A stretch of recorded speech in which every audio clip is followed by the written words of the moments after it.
Okay, we're back and close to on time.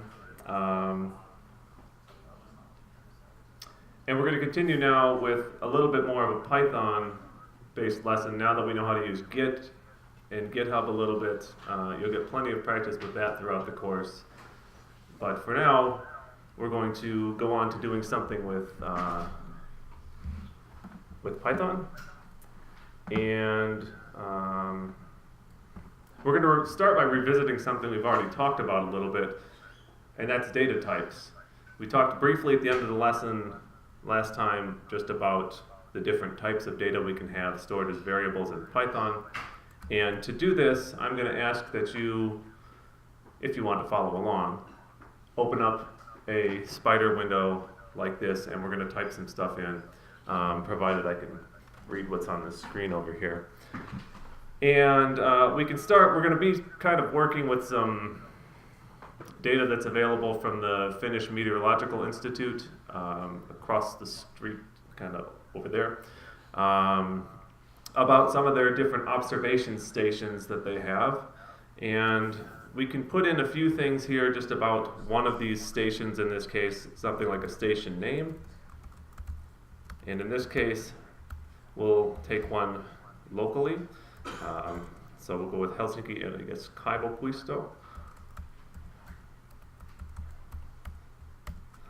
So the FMI has a station in Kaivopuisto, and you can type in the name something like that. We can also add a station ID. And in this case, it doesn't really matter so much what you put here, but we'll put in the actual station ID that the FMI uses, so that's 132310.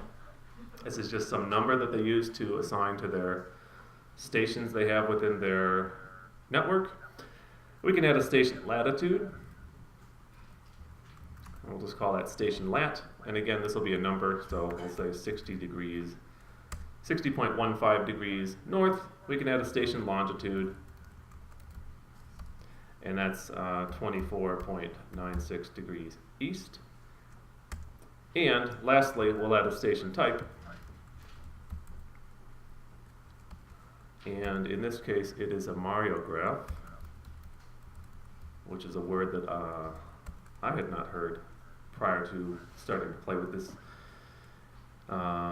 exercise, but is apparently a word that is used to describe some piece of equipment that measures the tides and how they go up and down. So that's apparently what a Mariograph is. So we have this information that we can use and associate with this station in Kaivopuisto. We've assigned 5 variables here, and as you remember from last time, if we want to look at what type of data we have in those variables, we can use this function called type. And if you then give a variable name, Python tells you what type of data is stored in that variable. So if we do station name and hit enter, it comes back saying str, which is a character string. And similarly, if you did type for one of the others like station ID,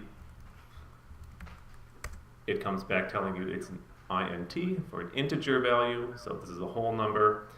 And just to do one more, if we did the type of station lat, we see we have a floating point number, so nothing surprising here. We saw this stuff last week. Now, the reason this becomes important is because some data types are compatible with one another and some data types are not. So if you try to do something like take the station name and add to that the station ID, you're going to get an error message in Python. And in this case, you get a type error. So you can see that down here at the bottom in the IPython console, this type error.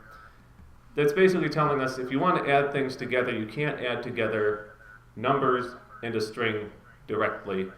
You have to somehow make the number compatible with the string if you want to put them together, or change the string into a number.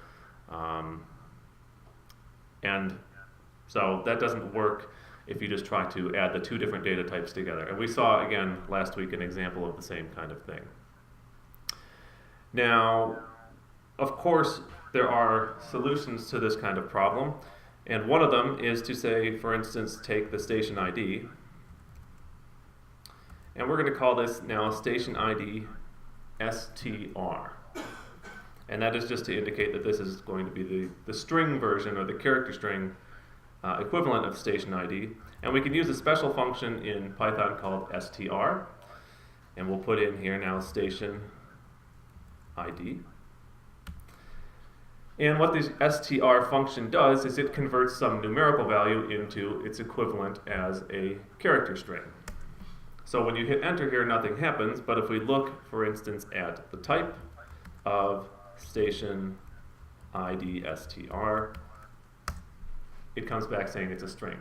So now we had something that was a number, it's now become a character string, and if we print out what the value of station ID str is, we see it still has the same numerical value as it did before, but now it's represented in Python as a string of characters, which means that we could do something like, well, maybe I won't give it away. Instead, what we'll do is, I'll let you guys play with this a little bit. And I'm going to have you go to the polling page for a moment. So, whoops, what have I done? Oh no, I've logged out.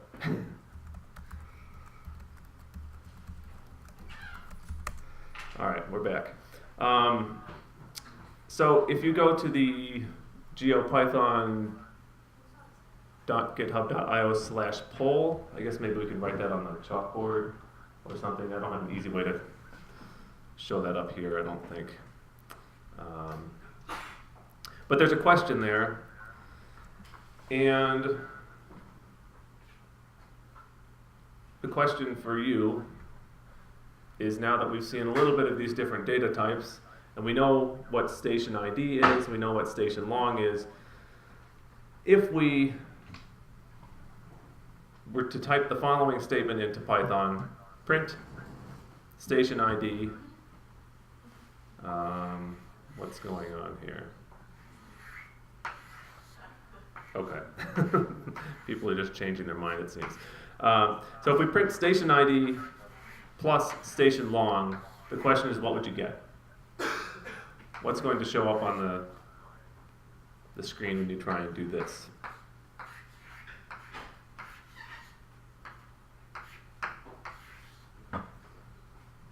This is just to kind of check and see whether you get the idea here of the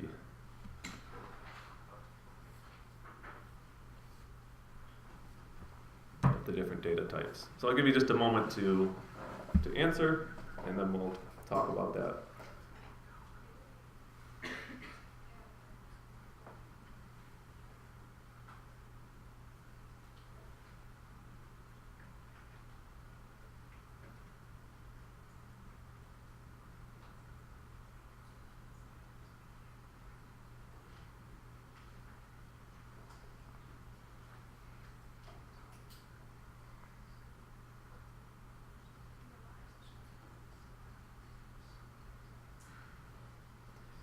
And of course, you could copy and paste this into Spider if you want to, but the point is to just take a minute and think about it rather than just letting Spider do the thinking for you.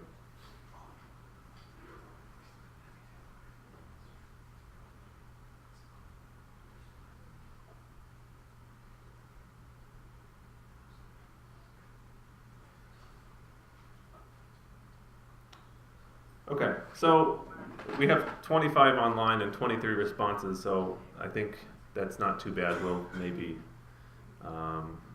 go ahead and reveal the answer here.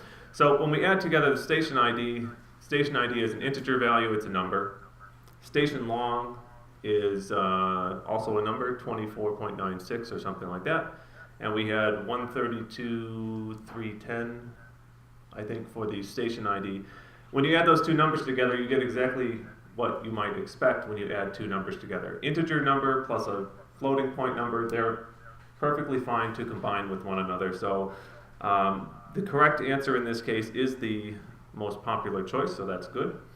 When you add the numbers, you get what you expect. It's not the same if you try to add a character string and numbers or other things, but in this case, things kind of work the way that you might intuitively think. So, okay, nicely done. We're going to do one more quiz question here. And in this case, we now want you to select the output you would expect when you print station name plus station ID str.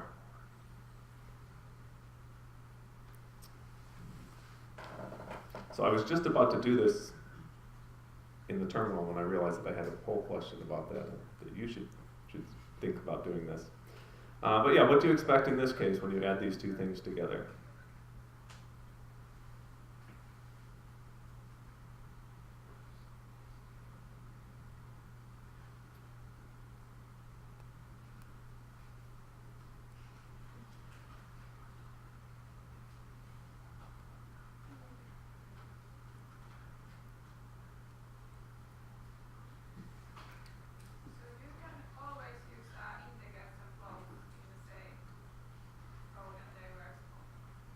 In Python 3, you can use integers and floats together without any problem. In Python 2, you can sometimes get weird things to happen when you do integer division, for instance, is probably the worst one. So in Python 2, if you divide 1 by 2, the answer is 0 that comes back. It doesn't give you 0.5 as you might expect, because then it did not automatically convert to a floating point number when you couldn't do whole number division.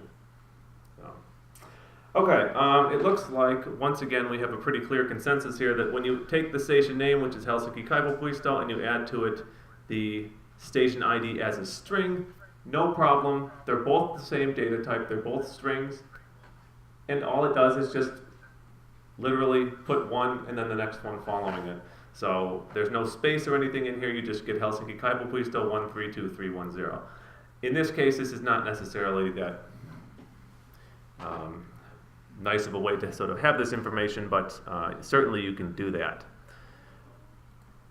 So let's go back then here to our Spider window, and we've seen that you can do these kind of string conversions on the lesson online. It's also noted that if you have something that is a character string that's numbers, you can convert that to an integer or to a float using the equivalent function. So you can read about how to do that on the web page. The one thing I wanted to show, just as a nice kind of helpful thing that you'll probably end up using fairly often in some of the exercises, is that if you wanted to, oh, I've done it again.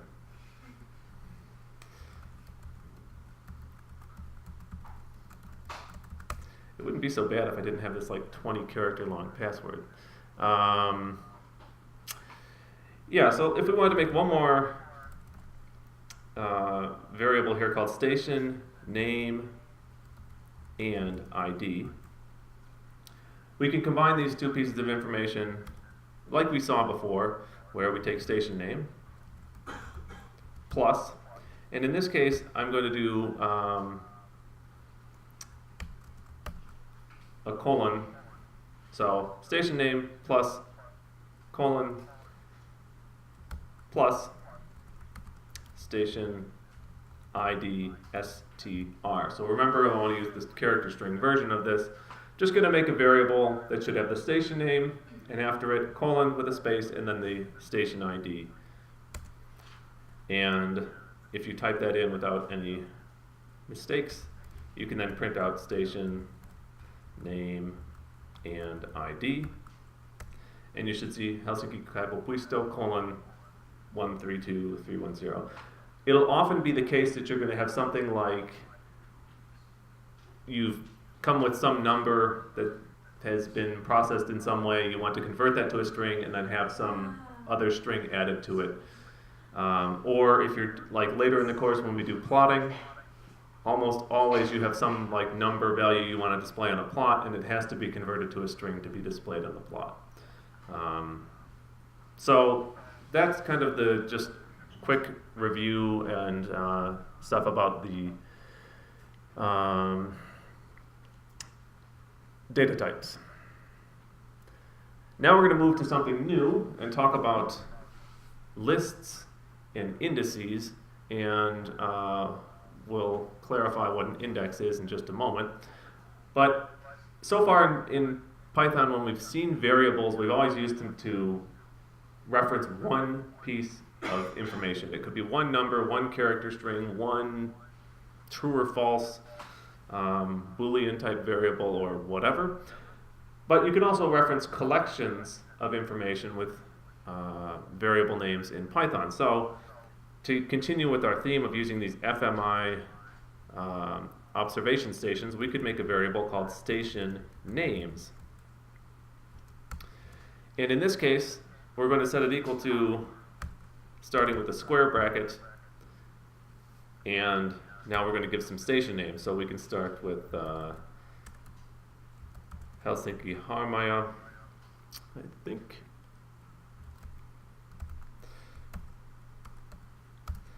And we're going to put some character string in quotation marks, comma, and then we're going to list another one after that. So we'll list Helsinki Kaisaniemi.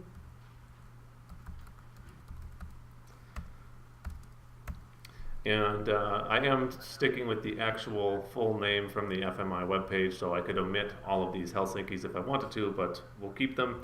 We'll do our Kaivopuisto again.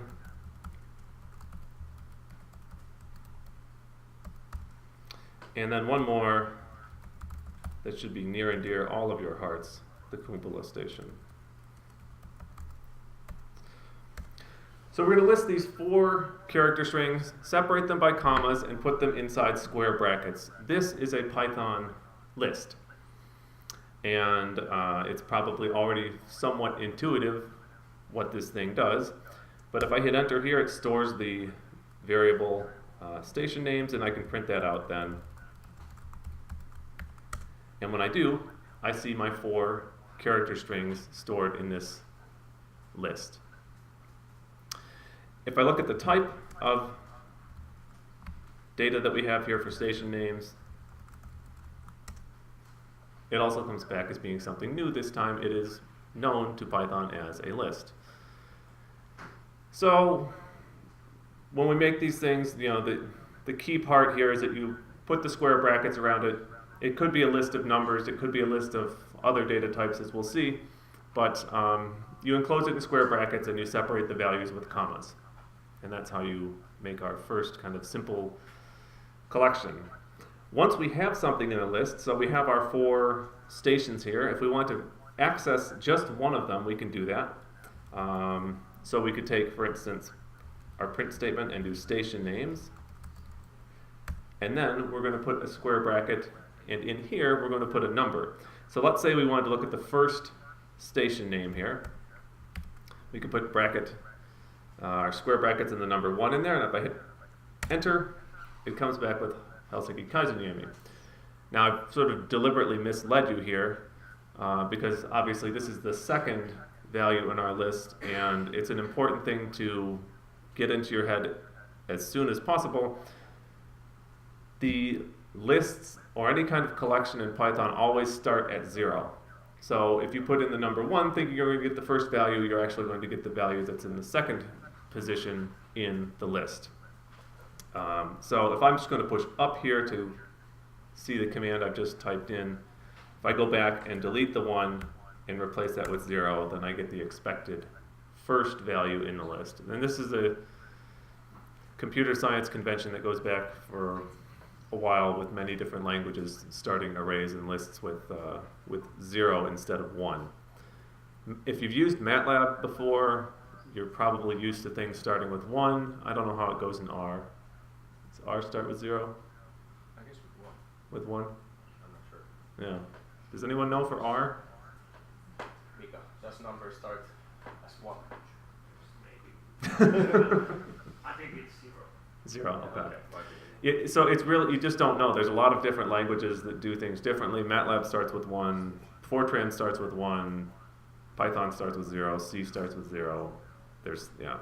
Anyway, it's just an important thing to put in your head at this point.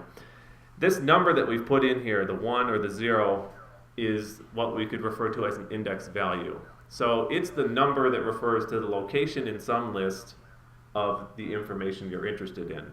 In our list called station names, the number 1 tells us that the thing in position, or the second spot, position number 1 for the index value is Helsinki Kaisaniemi. And I'll tell you right now that this index value concept is something you will come back to repeatedly in the course, and it seems, at least in my second half of the course, to continually cause a bit of confusion. And so this year we're going to try and help out with avoiding some of the confusion by introducing you to Bill. And Bill's kind of silly, but who cares? This is Bill. So Bill's a vending machine. And when you think of lists and when you think of index values, my hope is that you immediately think of Bill. And the reason for that is that Bill basically works just like a Python list would. He's a one-dimensional vending machine. We'll come back to bigger versions of Bill, Bill Senior or something later. But the one-dimensional version of Bill is just a row of things you can choose if you want to go to this vending machine and buy something to eat. Or drink, I guess. Option 5 there is, yeah. So, like any vending machine, you put your money in and you're then asked to choose which item you want. Well, you know that you want one of these food items. That's the thing you're trying to get. And basically, you have to push one of the numbers in order to get that thing. These numbers are essentially the same as an index value. So if Bill is the thing that you want to give you a taco, then you know in Bill you have to push number 3 in order to get the taco to come out so that you can eat that. And I mean, obviously I recognize Bill's is maybe not a standard vending machine. But this is the kind of key concept when you think about things that are in a list. We'll talk about arrays at some point that are essentially the same idea but used to store one type of data. We have the collection of things and we have some position in this collection that we want something. So let's see here. We can actually think about this even more of a kind of Python example, that if we had Bill and we wanted to print out, for instance, Bill and then some square brackets and number 3. If we had listed all the names of these different things, so we had like lollipop, cookie, hamburger, taco, ice cream, beer. If we did Bill and then the brackets number 3, we would expect to see the word taco, because in the collection of things inside Bill, the thing at position number 3 is a taco. And vice versa. You can do this in other ways. You can see the example on the web page for the course of referencing things inside Bill. But this is kind of just the general picture that we want you to have in mind, that you can think about a vending machine when you think about lists or arrays in Python. And I don't know whether that helps clarify things at all, but we'll see when we start talking about index values if that's helpful. For the moment, we'll return back to Spider unless there's any questions about Bill. I'm happy to talk about Bill. Yeah? So I was wondering, because before you wrote number, the names and then number 1, and it got out the second one. And now you write the number 3 in the square brackets, it gets out taco. And is that because taco has the value of 3, or is it because So in this case, we could have numbered these things starting at number 1, which would be like, for most people, the natural way to start numbering the items. If you go to a real vending machine, you're probably not going to find one that starts at 0. So I did it deliberately this time just to say that if you want the 4th item in Bill, it's at index number 3. So if you counted the things and said, lollipop is number 1, cookies number 2, hamburgers number 3, taco is number 4, but the reference for taco, the number you would put in terms of, if you treat it like a Python list, would be you'd find taco at position 3, or with index number 3. I don't know if that helps. No, because the thing is, you said that it starts with 0, so 0 is Mhm. kind of like the force it starts at, so I mean, yeah, if you did bill 0, you would get this lollipop. And I think the point I'm trying to make is that this is just going to be shifted one number away from like how you would naturally want to count the items in there. Like if I covered up the numbers here, I think pretty much everyone would say if you want the first thing in bill, you would push number 1.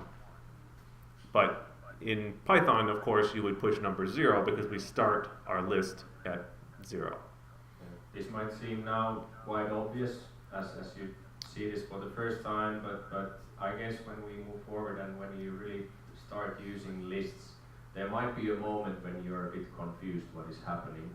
So at that point, we want you to remember the example of bill, and basically you can come back and remember, it was this basically why this is working like that. Yeah. So so we'll say farewell to Bill for the moment and go back to Spider. So, you know, we saw already these examples of, you know, if we want to get the first thing in our list of station names, we put in index 0 and things like that. There are some other things about lists that are useful. There's a function called len that will tell you how long the list is. So if we do len and then station names, we get back 4. That just tells us that in this list there are 4 items. And we know that. We had 4 station names that we put in there. And you'll probably end up using the length function with some regularity later on in the course. It's something that, yeah, we're going to come back. And so this len function is it's quite a handy one. Now, if we were to do something like make the mistake of saying that, well, we have 4 things in our list, let's go find the thing at position 4, we have a problem. And we get an error message in this case that is an index error that tells us we've tried to access something that's outside the range of station names. We've said, give me the thing that's in index 4, but that's actually the 5th station, which doesn't exist, and that's the reason that we get this error message here. This is the kind of thing where indexes starting at 0 will sometimes trip you up, because you might say, okay, well, I know how to do my Python, I'm pretty good at this, I'll type in station names, and I got my length function, so I'll do len of my station names, because that'll give me the last thing in my list, and I'll not do a syntax error. And it does exactly the same thing. Len of station names gives you 4, because there's 4 items in your list, and then if you try to use that index, of course, you're 1 position beyond where you have data stored in that list. So we'll also revisit later in the course some of these different errors, but I just kind of point them out along the way as we go. Index error is always going to be some reference to you trying to access some data that's outside the list of things that you have. And we've seen also some type errors and syntax errors and things like that. So if you wanted to figure out, you know, what the last thing is in your list, one way you could do it is you could do len of station names minus 1. It's kind of clunky, but it does work, and that would give us the Helsinki Kumpula as we expect, the last item in our list.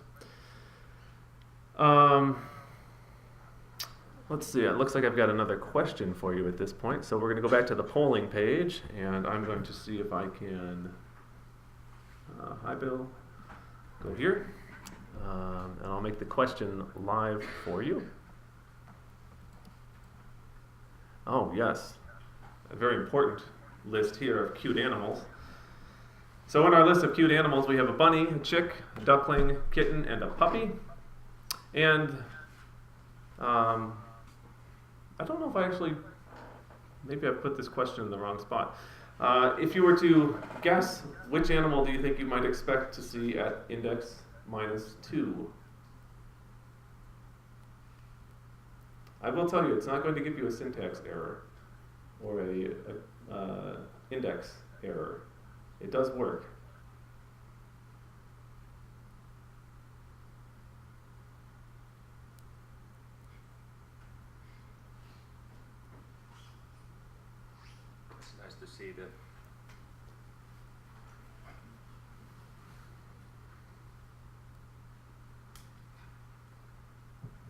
nice to see the wisdom of crowds kind of coming live.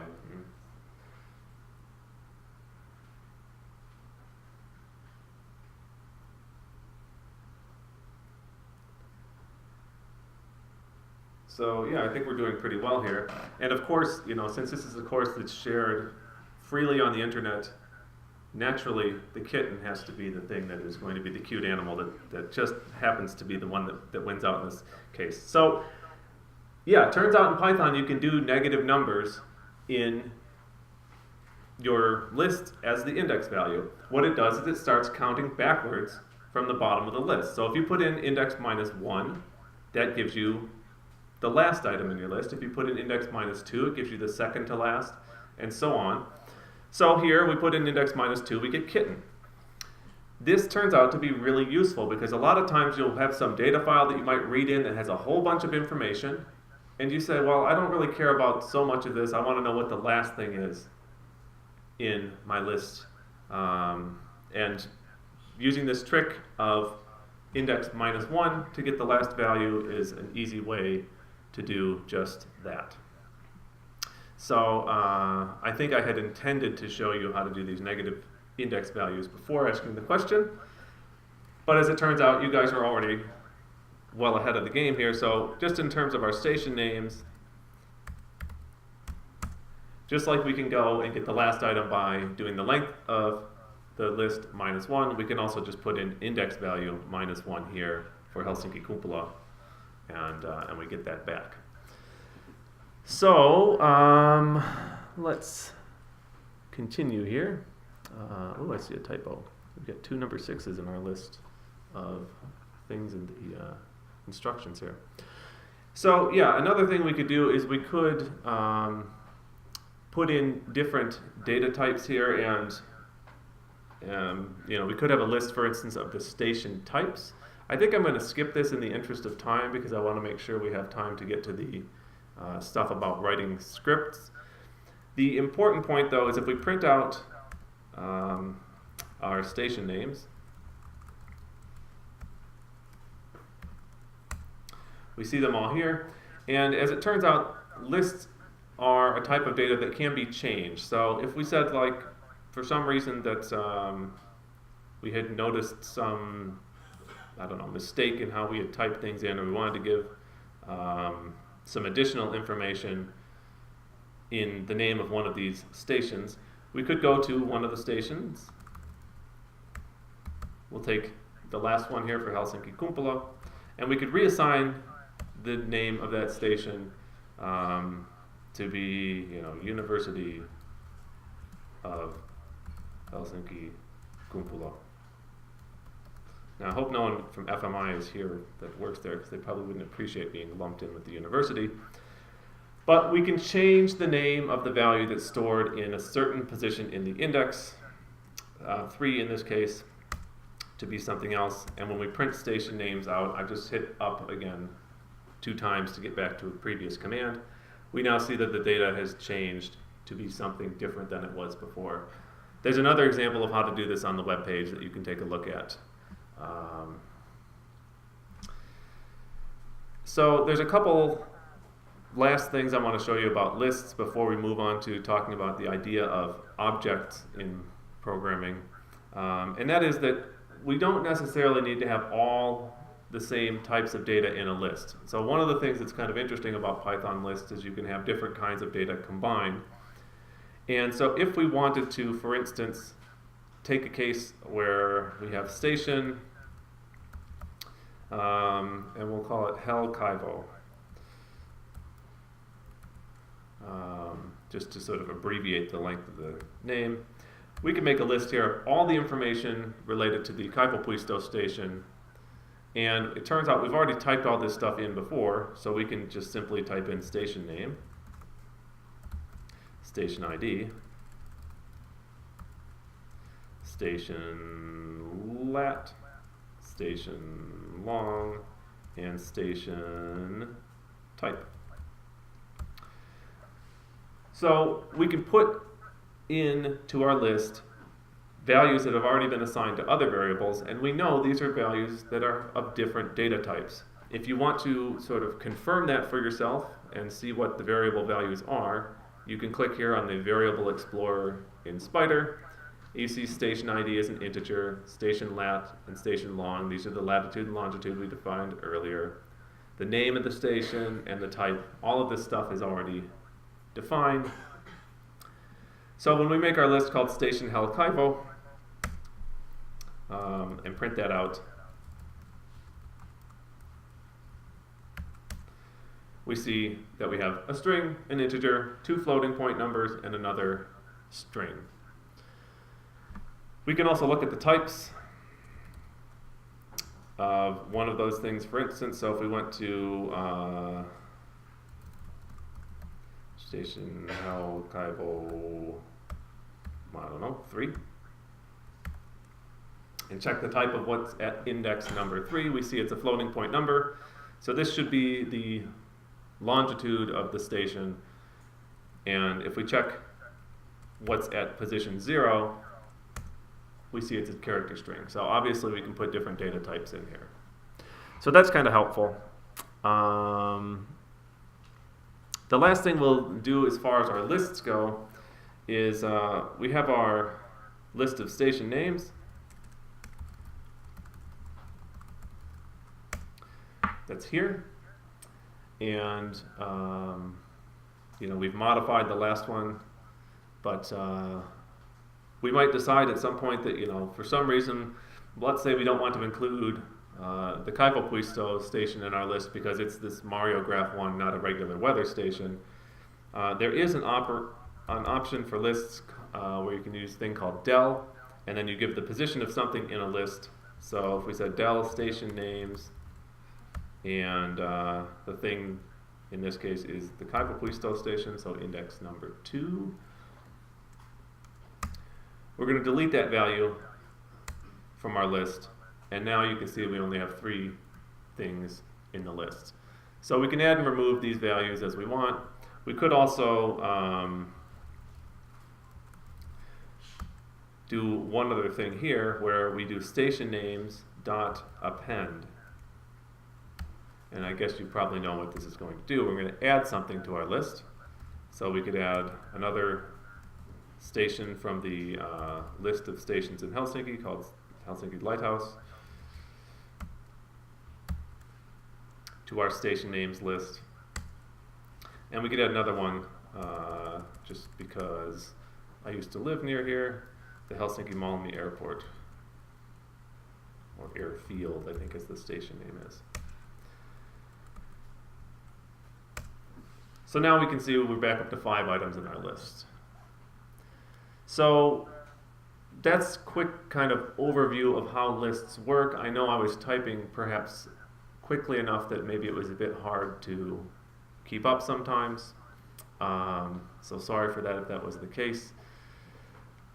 But in transitioning to the next thing we're going to talk about, which is the concept of objects in programming languages, we can already take a look at what we did here when we added items to our list. So we had our variable name for our list called station names, and then I don't think we've done anything like this yet where we've done a dot and then some function name after that. So in this case we have something, a variable dot append, which is a function to add something to the list, as probably is quite obvious, and then the name of something. This is an example of an object in a programming language because the variable station names is a list data type, but it also has a set of functions that are built in to something that is a list in Python. So it has a set of things it can do to itself just by being a list. If we want to sort of talk the object-oriented programming language, we call these things methods. And they're basically functions that operate on a certain data type. So we'll see Python lists have a certain set of methods that can be used to manipulate list data. There's other things like we'll see arrays later in the course that also have their built-in methods and I think there's probably lots of examples of how this works. But the idea with the programming and the concept of an object in a programming language is that not only is it storing data, but it also has the ability to have a set of functions that can manipulate that data. And so we have the functions that we can call methods. We also have these things called attributes that are things that are known about the list or array or whatever when it's defined. So we won't see it for lists because I don't think there are actually any list attributes, but there are for arrays. And for arrays, you have examples of like it knows how big the data structure is already. So when you create the array, it stores how big the thing is, which means you never have to go and use this length function to figure out how big it is. It's automatically there. And there are plenty of examples of this.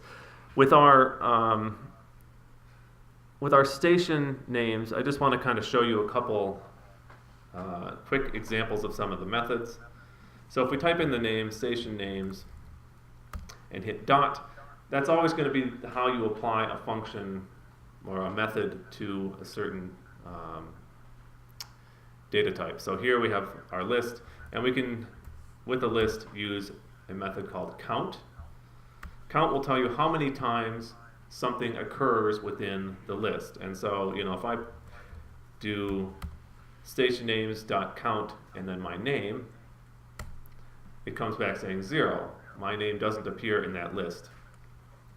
If instead I put in Helsinki Kaivo, no, we deleted Kaivo Puisto, didn't we? How about Kaisaniemi? And say count how many times that occurs in there, it says that it occurs 1 time. This obviously can be useful depending on what type of list data you're dealing with. If you want to say, you know, check a data file to see that, you know, a certain thing is listed only 1 time, this is one way in which you can do that pretty easily. There's another thing that's often used with count. And again, I'm just going to push up to go back to the previous commands here. This is a helpful thing to get used to. Yeah. I tried Helsinki and came back as 0. Yeah. So that's a good example. If we just type in just Helsinki and hit enter, it does come back as 0. So what it does is it looks for something that exactly matches that entire character string. Not some part of it, but it has to match the whole thing. I actually tried to look for an example of how to match just part of the string, and it turns out it's not that simple. So we can perhaps put a kind of... There are dedicated tools for doing this kind of matching, but yeah, you basically don't want to do it like with pure Python. There are certain tools that we want to apply on that. Yeah. It might seem like something that's really simple that you would want to do, and it can be done, but it's, yeah, in pure Python it is a little bit trickier than you might think. What you could also try is to see the uppercase, and like the Helsinki Kaisaniemi, but so that it's basically case sensitive. Yeah, that's right. So if we did Helsinki Kaisaniemi and I didn't capitalize the K, it also comes back as 0 because it wants to match exactly what the value is stored in the list. And you know, of course, you can think of lots of examples where that would be important, especially if you're dealing with number values. You know, if you're differ by anything, then you don't necessarily consider the 2 numbers the same. If we go back to our Kaisaniemi example, though, instead of using a method called count, we could use something called index. This is another useful one because it tells you at what position in the list is some value stored. So when I do station names.index, I see that Helsinki Kaisaniemi is at index value number 1. Just to print out the station names, once again to remind you, yes, that is in fact the thing that's at the second spot in the list, or index value number 1. One more example of these methods is to use something called station names dot reverse. And here we don't give anything in the parentheses because we're just telling it to reverse the thing. And when you hit enter, you don't get any output. The reason I wanted to show you the example of reverse, and there's others like sort that work the same way, is you want to be careful that you don't make a common mistake. So here we've done station names dot reverse, and when I print out station names, I now see the items in the list have been reversed in their order. If I said, I'm going to make a station names test and just set that equal to station names. So this is just another copy of the list, and just to demonstrate that, if we print out station names test, it's the same thing we had before. Now, if I was new to Python like you, one thing I might like to do is type in station names test equals station names test dot reverse. This is not something that I advise you doing, because now if you go and you print out station names test, it comes back as none. So what happens when you do the station names dot reverse is it does reverse the data and it returns nothing to the screen. If you save the value of what gets written to the screen when you do that reverse, it replaces your data with none. And it's not that intuitive, so this is something that's a very common mistake. We put it in orange on the website to try and catch your attention, because if you do it, it's the same that goes with sort, with reverse. Any of these things that just kind of change the order of values within an array will cause problems when you try to assign them back to the value of the list, rather than array.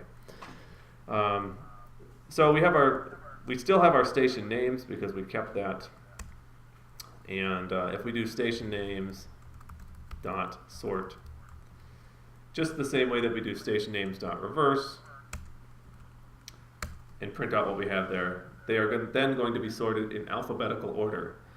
The important thing to note here is that capital letters come before lowercase letters when you sort things in alphabetical order in Python, and it's this way in most programming languages. So you'll see things like Helsinki-Malmi Airfield comes before Helsinki Lighthouse. If it was capital L in Lighthouse, then Helsinki Lighthouse would come before Helsinki-Malmi Airfield. Obviously, the last Kumpula station that makes sense. So that was, I think, all we wanted to show about lists and about the kind of idea of objects in Python. We don't have an example of something like Bill when we talk about objects. We probably could maybe come up with something, but the idea is that with certain data types, they have a set of built-in things that they can do to themselves. So lists can sort themselves. Lists can reverse themselves. Lists can add values to themselves using the .append method. You might be getting the picture now about why we want to have a little dictionary kind of thing on the website, because talking about methods and attributes and lists and arrays and all these new words, just keeping the things straight in your head sometimes gets difficult. So we'll try to keep that up to date on the website with some just useful terminology and definitions. Yeah, and these things like now we have this kind of quite simple example, and they might seem a bit like stupid and boring, and why are we actually doing these? But these are really, really useful when we are actually starting doing programming. And basically what we try to do here is that to give simple enough examples that you can comprehend easily. And later on you will see basically that these are actually quite useful things to know. And really before starting to do any more advanced and cool stuff with programming, these are the basic things that everyone just need to know. So you kind of need to learn how to walk before you can start playing football. Yeah, and it's true too that when you start dealing with data files that might be hundreds of thousands of lines long, you don't always see things like sorting alphabetically, putting things in an unexpected order, putting capital letters before lowercase letters. And so it's good to have these kind of simple examples so you can actually see what's happening before you get turned loose in the real world and deal with much bigger data files and things like that. So at this point, we're going to move to talking now about writing scripts in Python. So far we've been working down here in the bottom right panel of Spider in the IPython console, and now we're going to make the jump over here to the left.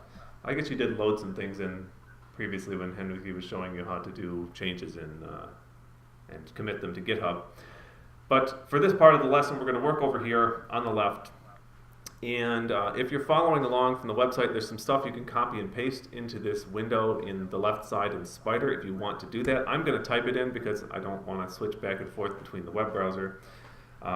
So we have something like station name, which we defined before. We'll go back to our Kaipopuisto here.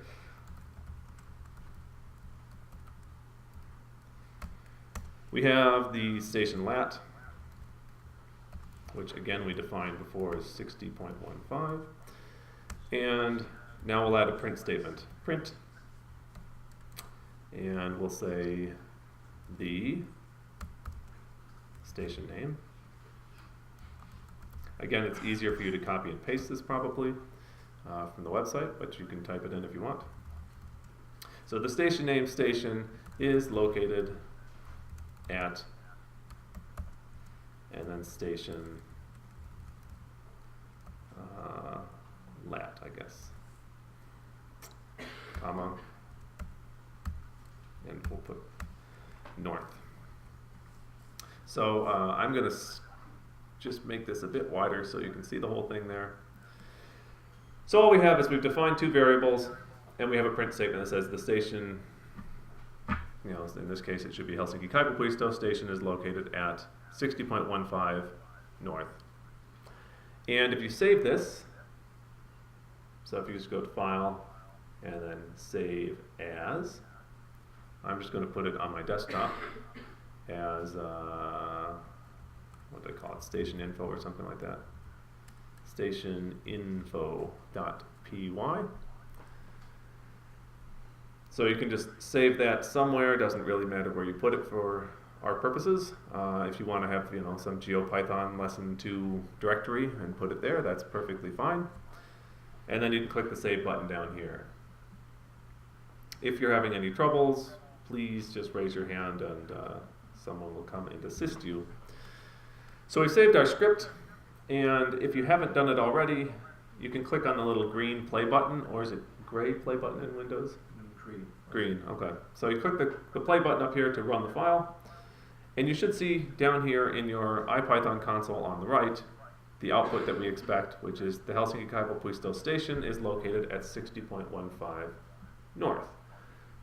All this script has done is basically do the same thing that we would have done if we typed these commands in, but as you can no doubt understand, when you have more than maybe 3 or 4 commands to type in, it becomes a bit cumbersome to be typing and a lot easier to work in this kind of editing window where you have your list of things you would type in, and I've got another typo in my stuff online here. So we have our station name with its latitude. We could also add in now the station longitude. And so that's 24.96, I believe.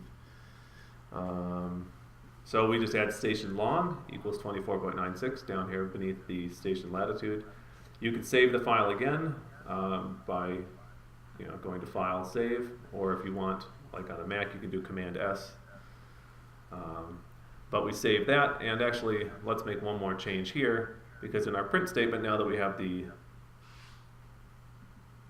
latitude and longitude, we can add another thing here and say station long, comma, and then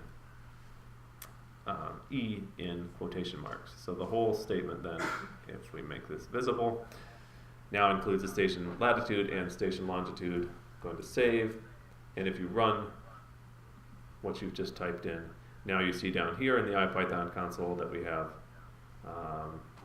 Kaivopuisto stations located at 60.15 north. We could actually add a comma here after the N if you wanted to. 24.96 east. So this is easy to do and easy to use in the Spider editor. Now that's how we write a script, for example. But, well, I don't know. This case, for you folks as new Python users, you can look at this and figure out what it does pretty easily, but maybe not everybody could. If you just grab some random person walking outside in the hallway and said, hey, what does this script do? They might not know how to sort of, well, they'd probably give you a weird look, but also wouldn't necessarily know what it does. Yeah. Maybe one thing to mention is the sequential order of actually how the things are executed on the file. So basically how every program or Python script work when you are doing things is basically the computer is reading your code, in this case the one that they have made, so it reads it line by line and executes the thing. So basically the first thing that this computer now executes is it will create a variable named station name, put some value into there, and then the next one and next variable, and then in the end it will print those variables in a way that it has been now defined in this place. And so that's kind of really important to understand that if you are, for example, printing these variables here in the end, so all those variables that are used need to be defined before you can actually do and print out the sentence. So that's kind of way how we do things, or how computers work. Yeah. Executes stuff. Yeah, so just to demonstrate that, if we took this print statement, and I'm just going to cut it and paste it above where it says station long. If I try to run the script now, the variable station long has not been defined, and in fact we get this little caution kind of triangle thing over here that says undefined name station long, because this Spider already recognizes you're trying to use a variable that has not yet been defined. But if I said, you don't know what you're talking about, Spider, and tried to run it anyway, well actually in this case it does work, because I have station long already stored in memory elsewhere. But let's say that down here I said station coolness equals 0, and then change my script, so the station name, I'm going to delete this stuff, has a coolness rating of station coolness. Here I'm going to have a problem, because now I don't have a variable stored over here in my list of things called station coolness, and so as much as I'd like to say that the Helsinki Kaivopuisto station is as uncool as it comes, when I try to run this script, now I get this name error. Here we have a new type of error where it tells us that you've tried to use this name of something called station coolness, but it's not defined. And even though I've run the script one time, if I run it again, I keep getting the same error message, because the name, each time you run the script, it doesn't keep a memory of having run itself before. If you've been typing things into the IPython console and defining variables over here, they do stay in memory. But when you run a script, it runs it and then it doesn't remember. Yeah, but they stay only as long as you are actually having the same session on. So whenever you are closing the program, then everything kind of goes away from the computer's memory. So at that point you end up having trouble. So if I want to accomplish my task of really giving the Kaivopuisto station what it deserves, I have to move my print statement down to the bottom, and then I can get my coolness rating of 0 printed out to the screen as we would expect.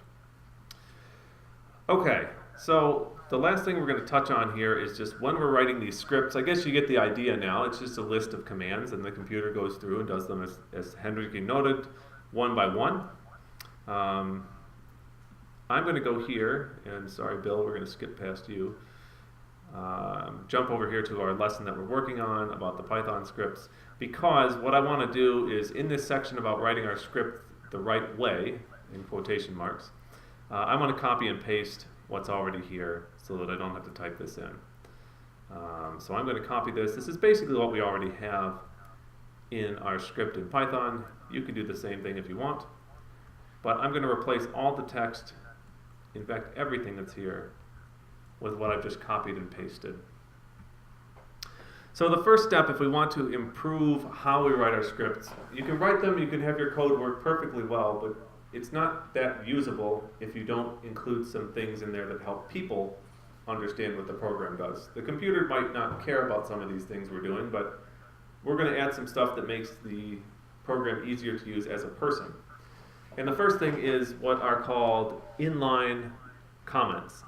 So if you put this hash or number sign into a Python script, Python will ignore everything that is on the right side of that hash. So nothing gets executed there.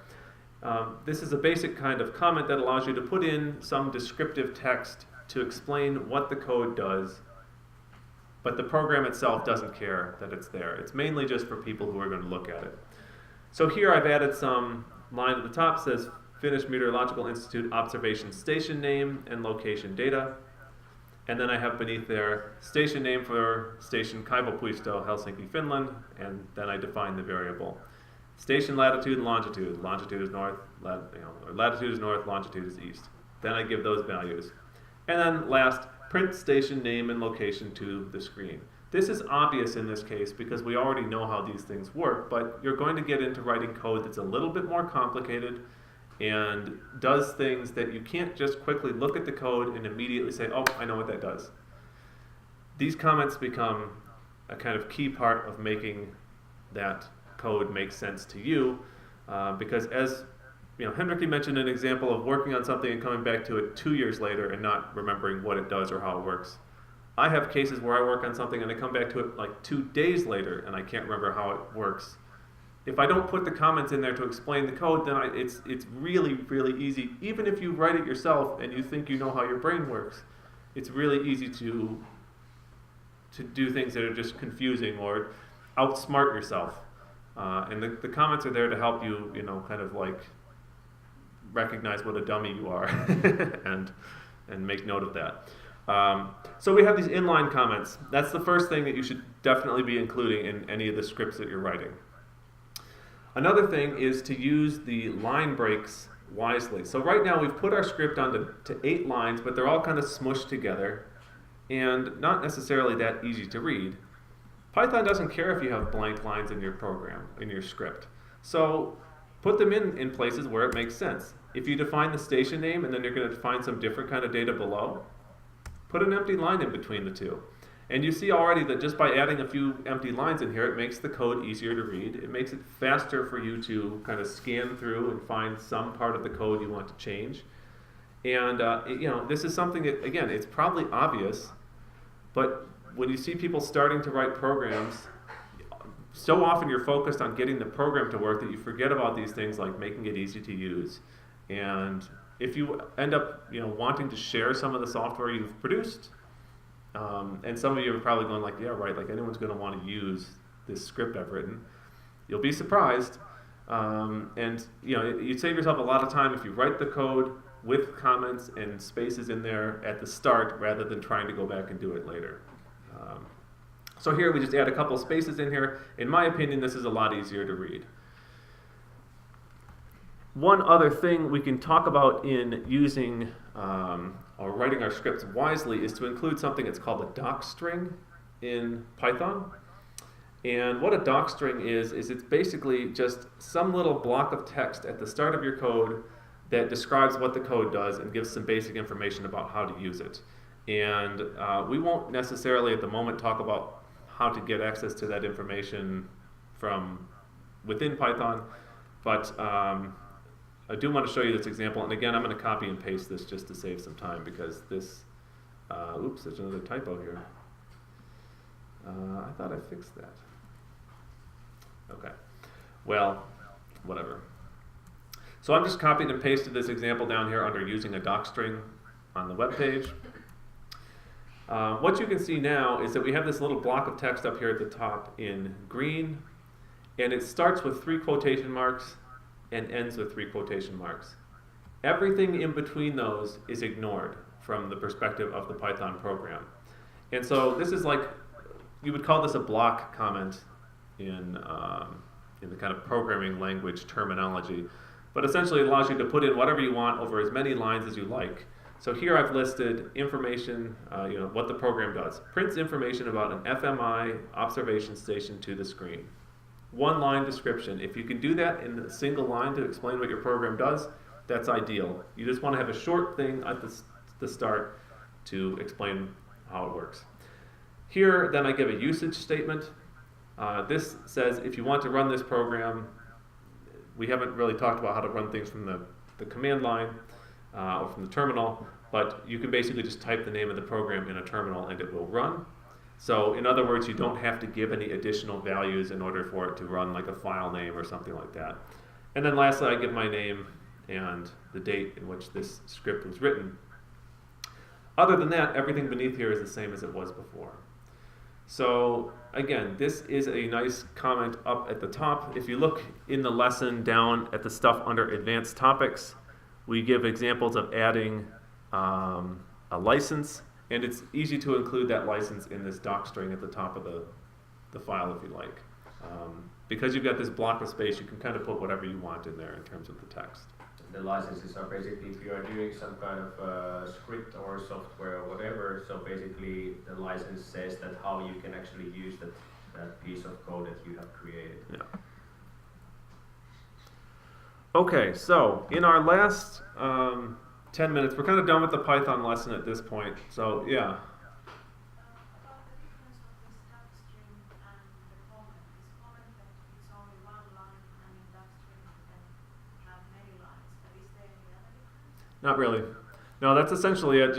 So the docstring can start, I mean, there is a small difference between a docstring and a regular inline comment.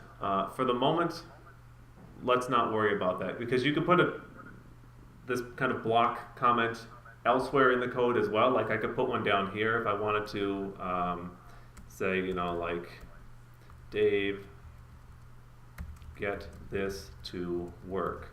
And then, I put some, print statement or whatever. And some other stuff, doesn't matter what I put. I could put another block comment inside the code as well. The docstring is sort of special because it's at the top of the code, and there is something built into Python that will allow you to read the docstring of a script that you've written to kind of figure out how to get it to work. For the moment, I think What you usually see is when doing programming is that you have this docstring, as Dave said, on the top of the script, kind of telling what it does. And when we go to the functions, usually you kind of define what a certain function does, and you use this kind of docstrings. You can also use these like in the middle of the code, but most commonly you see these like one-liners or two lines of explanation, like what this does with these hashes in the beginning. So that's kind of what is commonly seen. Yeah. You will sometimes see people, if they want to comment a whole section of their code for testing or whatever, then they use the block comments to allow you to kind of take out 100 lines at a time or something like that. To go and put a single number sign at the start of each one of those lines would be a pain.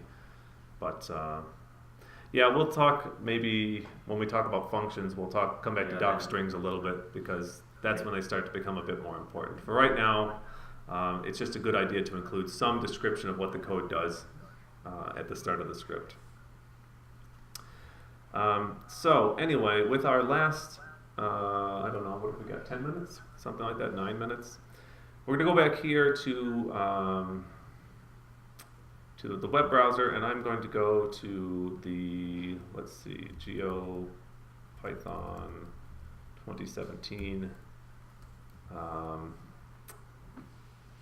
exercise repository. You can also press the link, so it will take you back to your... Yeah, I guess it could take me to mine. Yeah, so let's do it that way so that you guys kind of get the same experience. If we go down here to where it says exercise 2 for the lesson for this week, if you haven't already clicked on here to accept your exercise using GitHub Classroom, I'm going to click on that. It takes me here and says, oh, I'm ready to go. I've already created my exercise, and I'm going to click on the link that's there to take me here to the exercise itself. And I just wanted to take a couple minutes to explain what you should do this week. So exercise 2 is basically, as it says, about writing scripts and using GitHub. And so this will be our first test with keeping your exercise, answers and things like that in a GitHub repository. And we're going to try to work on some of the skills that you need to be able to do that for this week so that in the following weeks it becomes more comfortable. So the first one is somewhat similar to what Hendriki has already shown in a sense. We have a script that already exists in the repository here called station ages. And it does include some information from these FMI observation stations, and the only problem is that there are 3 issues with the code that cause it not to work. And so what you have to do is go to your copy of the script that's in your GitHub repository and download it. Go through and find these 3 things that are problems with the script and fix them.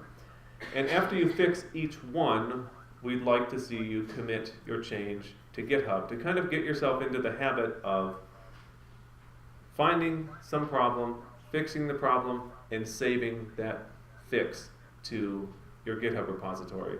Again, when you go back to try and look at how you've changed the code, it's nice when you have small changes, not 200 lines changed at a time, which unfortunately does happen sometimes. So you've got 3 problems to fix here to get the script to work. You're going to commit each one of the fixes to GitHub when you fix it. And we're also asking, as part of this problem, that you describe, just in regular English, what the problems were that you fixed in the code. So you'll fix them in the code, but then we also want to see you just kind of give a brief description of what you did down at the bottom of this file. And we'll come back to that in just a moment. The script here, if you click on the link, you'll see what it looks like. More than half of it is comments.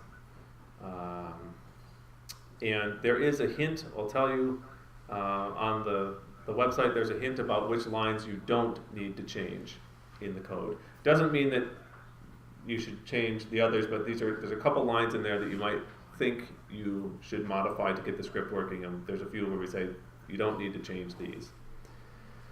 So that's problem 1, is starting to use a starter script and to fix it to get it working. Problem 2 is one where you're going to write your own script. And in this case, what we do here is we have some temperature data from the Malmi airport showing average temperatures for, I guess these are kind of annual average temperatures for different months. And so you have a table here with these different temperatures. And we'd like you to make a script called average temps that allows a user to specify a month and then have that temperature displayed and printed to the screen. So for instance, if you choose March, it should say the average temperature in Helsinki in March is -1, which is the temperature given here in the table. So to do this, you'll have to write your own script. You'll have some examples, I think, of how to, of where to kind of work from in similar case from problem 1. But you should get your script so that it does print the following, or the sort of preceding statement here to the screen when you run it. It should work for all 12 months, so you should test to see that it does work. You should use the format that we described in this week's lesson, so start with a docstring, include inline comments, and use some spaces to separate different parts of the code. And the comment should kind of explain what most of the lines of the code do. You don't have to have one for every single line. If you define latitude and longitude, you can use one comment to say that you define each of those. You should upload it to GitHub, to your repository, with the name averagetemps.py, and then there's a couple questions, again, that you should answer at the end of the end of this readme.md file. So problem 3 is related to that. So this is when we have you do things in GitHub, you make changes to a script and you save the script to GitHub, but you also should make changes to the readme file that comes with the script each week. So for problems 1 and 2, I've already mentioned the kinds of things that you should answer, and for problem 3, we're just asking you to tell us, for this exercise, what did you like, what did you dislike, and what would you change about the exercise if you were to be in the position to make a change in the future. And we take this stuff kind of to heart. So if there are things like you say, this exercise sucks, it's so confusing, whatever, tell us, because we'd like to know that kind of information. If you really hate it or if you really like it or whatever, that's helpful stuff for us to know for the future. And so this problem 3, part 3, is your chance to do just that. And in part 4, just to get some practice with adding images to a GitHub repository, we ask that you put in an image of your favorite or one of your favorite animals, along with a caption saying what kind of animal it is. And all of this stuff will go in the README file down here at the bottom in the section labeled as answers. And so you'll see there's a Python image there right now. Haha, it's Python course.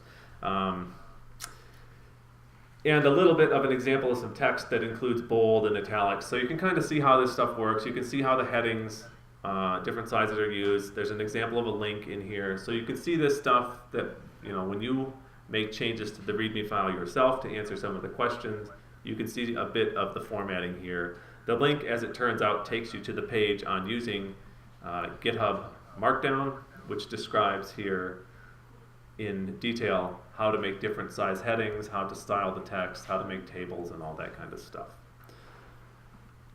So just to reiterate one last thing here, in your repository you'll have all these files, including the readme.md, and what we expect you to do is to click on the pencil here, go down to the bottom of the file where there's a place to answer the questions, and make a heading like problem 2, and then include in there some answers. You know, I don't remember what this is. Maybe it was the challenges that you faced in writing your own script. So, you know, I had a hard time with doc strings, or something like that. And then you commit your change. So, you know, added answer for problem 2, question 1. Something like that. Some kind of useful little commit message. You save your change. And what you should see now down at the bottom of your answers is that you now have this problem 2 with your answer. Yes? Those strings there were the little marks, and what are they actually like? On Finnish keyboard, it should be the same key that has the asterisk. There's just like the single kind of vertical quotation mark. You can also use the one that's above the 2 if you prefer to have the pair. Python, I don't think, distinguishes between single and double quotation marks. Yeah. So, all right, I think otherwise, if you have questions, you're welcome to come down and talk to us, but we'll... Or put them on Slack. So Yeah, if you put have them on questions, Slack. put them on Slack. Yeah. So, and we'll see you in the...